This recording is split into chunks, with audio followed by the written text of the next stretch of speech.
يلا حبيبي يا جماعة، اليوم بسوي تجربة ما كنت أتوقع بيوم من الأيام أنا راح أجربها. خليكم معي، واضح من اللبس إني بس وش مع خليكم هنا. هلا حسام. يا هلا. تبي تضبطني مع سباحة الحين مع الدلافين؟ والله كافر والله كافر، ترى معظم ولا شيء، ترى بجيب الدب هناك. الله يسعد.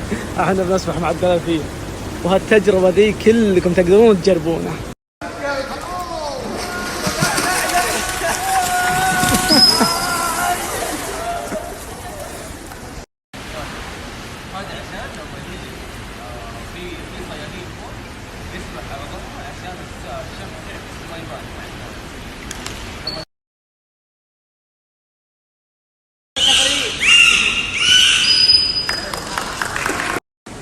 هوشات مع بعض على بنجرحه ونبنعاد.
ايوه رد راسك خلاص.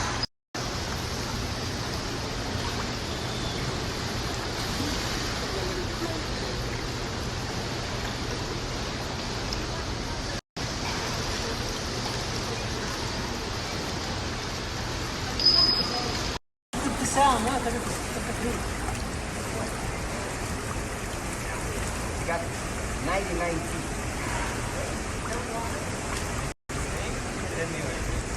90 سنة ولا 120 سنة؟ ايه؟ we're gonna clean it.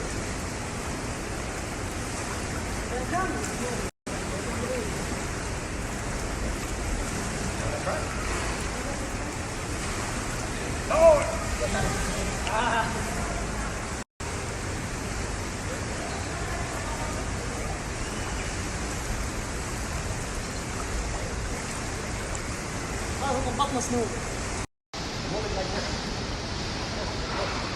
لو زي كذا لو. لا صح يا حول.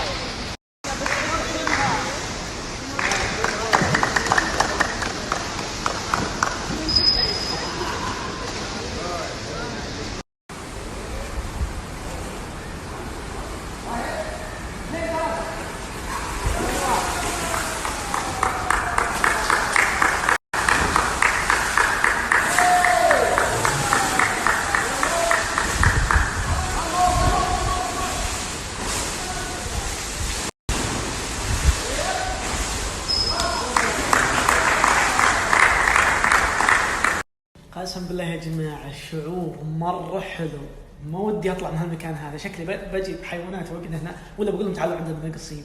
شعور مرة حلو. لا تدرون كلكم تقدرون تجربون هالشعور هذا من 12 سنة وفوق، يقدر يجرب هالشعور هذا. لا يفوتكم الشعور. وغير كذا أنا وأنا مربي ومحب للحيوانات انصدمت من حيوانات الدلافين ذولا. الدلفين ذا انصدمت منه، معلومات تتصدمون منها، كنز عندهم هنا. لا يفوتكم، لا تستعجلون، أبى أعطيكم معلومات كل شيء. أدري إنكم أغلبكم يعرف هالمكان هذا، بس إنه ما جزم يجرب هاللحظة هذه. لا تفوتكم، تروح تشوف الدلافين برا السعودية وما هنا عندك تسبح معهم وتكيف وتستانس، ولا تجي غلطان. طبعا إذا سجلت هناك تجي هنا عشان تاخذ وتبدل أمورك تمام. ما شاء الله هنا تحط قشك، عادهم يحطون حاطين لك مثلا، حاطين اسمك هنا وفي قشك وفي كل شيء. شوف شغل عادل يا جماعة، شغل عاد بضبطكم ما عليكم.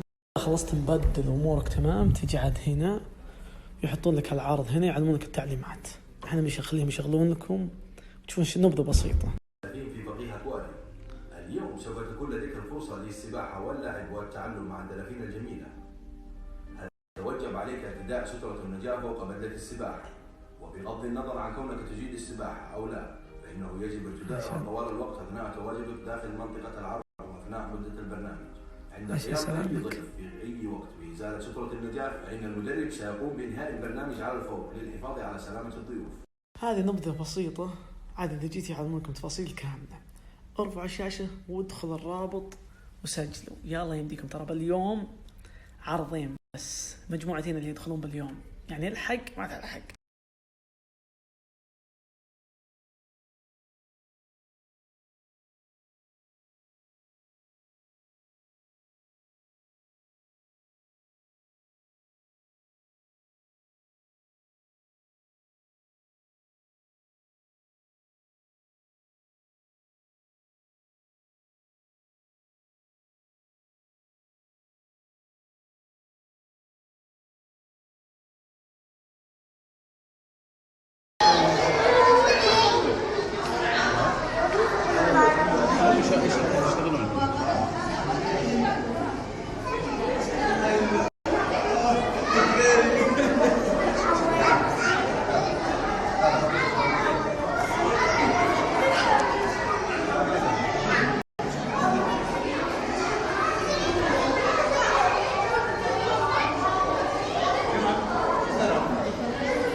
ما شاء الله جينا العالم البحر، ما شاء الله. شوفوا يا جماعة،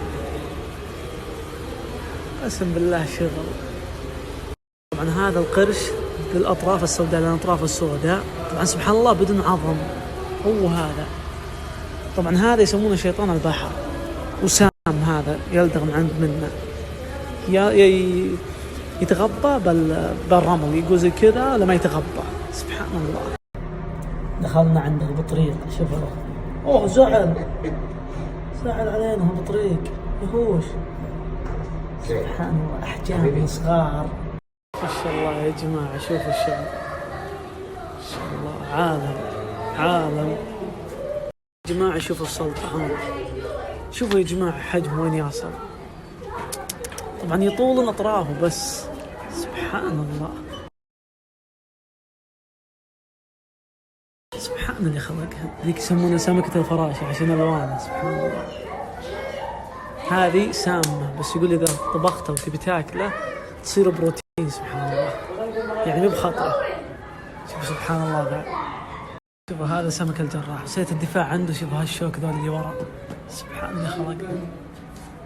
شوف ذاك بعد، والله يا البحر عالم. طبعا شوف هذول صغار، هذول اللي ينظفون السمك، سبحان الله. ولا عير بعض ناس، استغفر الله.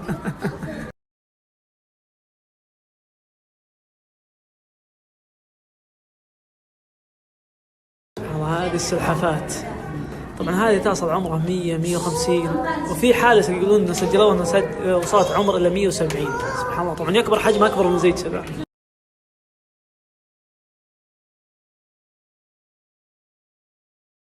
هذا اسمه صندوق البقري، سبحان الله. شوف تقول صندوق، سبحان الله. وهذه سمكة الحجر، نوع من انواع السمكة الحجر، سبحان الله يا جماعة. شوفوا شكله، سبحان الله. هذا نوع ثاني من انواع سمكة الحجر. طبعا يا جماعة هذا خطر السام قوة، يقتل الانسان خلال 5 دقائق يقتله، سبحان الله، خطر قوة يا جماعة. شوفوا سبحان الله، شفتوا اللي ينور ذولي، هذول السمك، سبحان الله. تشوفونها، شوفوا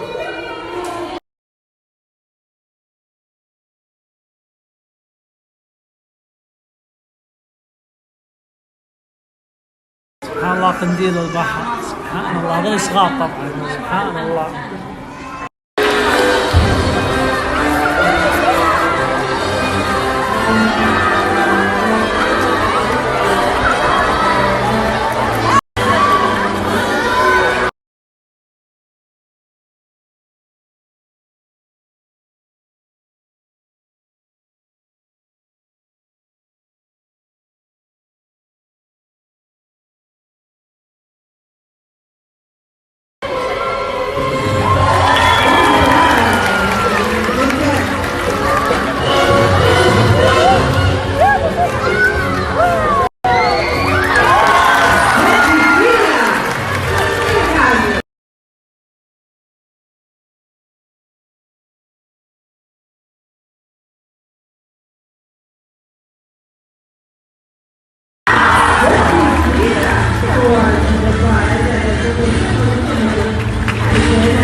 استحى.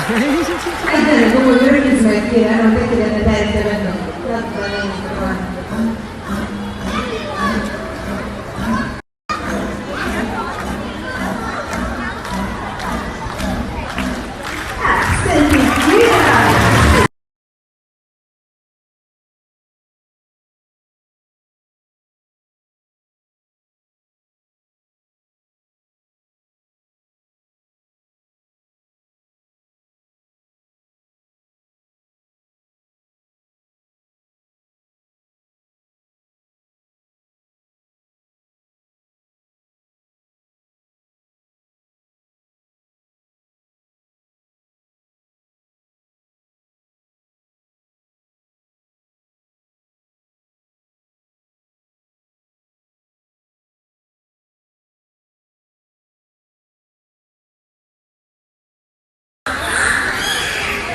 الله. هذه أصوات الدلافين.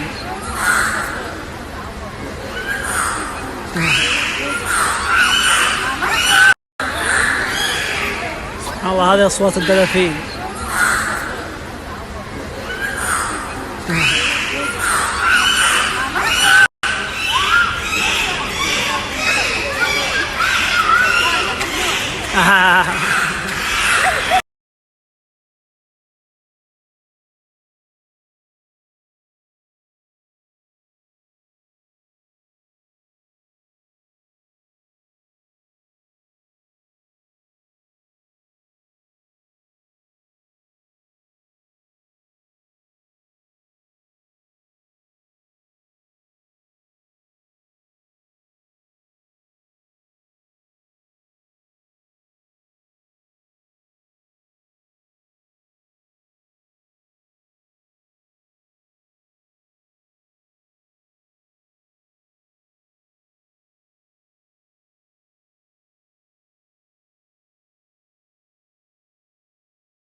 ما شاء الله. ويجهزون صورك. شوف الصور شو زيني. ما شاء الله.